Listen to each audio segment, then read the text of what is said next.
सभी विद्यार्थियों का बहुत बहुत अभिवादन। हम देखते हैं आज भारतेंदु मंडल के कवि राधा कृष्ण दास को। मेरा उद्देश्य है कि सभी कवियों को सभी युग के जो भी महत्वपूर्ण हैं और परीक्षाओं में पूछे जाते हैं उन पर एक साथ वीडियो बनाकर एक क्रम में लगा दूं। तो और ताकि आपको जो भी हो क्रम से लगाने वाले वीडियो प्रश्न आए या कोई भी प्रश्न रचनाओं से संबंधित आए या उनके जीवन परिचय से संबंधित कोई भी प्रश्न आए तो आप लोग आसानी से उसे हल कर सकें।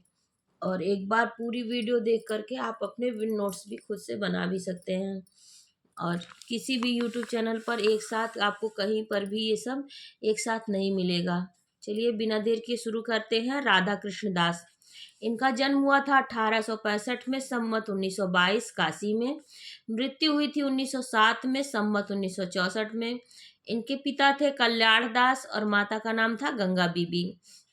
भारतेंदु हरिश्चंद्र के ये फुफेरे भाई थे। ये काशी नागरी प्रचारणी सभा के प्रथम अध्यक्ष भी रहे हैं बाबू राधा कृष्ण दास जी। ये सरस्वती पत्रिका के संपादक मंडल में भी शामिल थे और इन्होंने हिंदी को कचहरी में प्रवेश के लिए यात्रा यानी कचहरी की भाषा बनाने के लिए महत्वपूर्ण योगदान दिया था। और इन्होंने भारतेंदु का अधूरा छुड़ा हुआ नाटक सती प्रताप भी पूरा किया है। इन्होंने सबसे पहले दुखनी बाला नामक एक छोटा सा रूपक लिखा था जो हरिश्चंद्र चंद्रिका और मोहन चंद्रिका में छपा था। तो ये नाटक है। देखिए पूछा जाता है कि किन पत्रिकाओं में छपा था दुखनी बाला, ये परीक्षा में पूछा हुआ प्रश्न है। तो ये देखिए हरिश्चंद्र चंद्रिका और मोहन चंद्रिका दोनों में पूछा गया नाटक है दुखनी बाला और इनका पहला नाटक है। इनमें जन्मपत्री मिलान, बाल विवाह, अपव्यय आदि कुरीतियों का दुष्परिणाम दिखाया गया है दुखनी बाला में। दूसरा इनका नाटक है महारानी पद्मावती अथवा मेवाड़ का मिलनी 1882 में जो कि छपा था। इसकी रचना चित्तौड़ पर अलाउद्दीन की चढ़ाई के समय की पद्मिनी वाली घटना पर आधारित है। तीसरा इनका नाटक है महाराणा प्रताप या राजस्थान केसरी। यह 1897 में प्रकाशित हुआ था। यह नाटक बहुत ही लोकप्रिय हुआ और इसका अभिनय कई बार और कई जगह किया गया।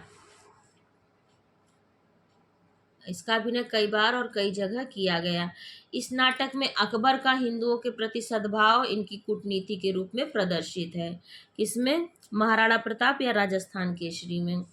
इनका उपन्यास है निस्सहाय हिंदू 1890 में। हिंदी का पहला उपन्यास है जिसमें मुस्लिम समाज का अंकन है और यह गोवध निवारण के लिए लिखा गया है। निस्सहाय हिंदू। अनुदित नाटक है इनके स्वर्णलता, मरता क्या न करता। ये दोनों ही नाटक बंगला उपन्यास से अनुदित हैं, दोनों ही उपन्यास। काव्य संग्रह है इनका भारत बारहमासा, देश दशा, विनय, मैकडॉनल्ड, पुष्पांजलि, जुबली, विजयनी विलाप, राम जानकी। तो देखिए राधा कृष्ण दास की ये बहुत बार पूछी जाने वाली भारत बारहमासा और मैकडॉनल्ड, पुष्पांजलि बहुत इंपॉर्टेंट है। लेकिन पूरी रचनाएं, सभी रचनाएं इंपॉर्टेंट है। एक बार फिर से देख लीजिए काव्य संग्रह भारत बारहमासा, देश दशा, विनय, मैकडॉनल्ड, पुष्पांजलि, जुबली, विजयनी विलाप और राम जानकी। इनकी जीवनी है आर्य चरितामृत।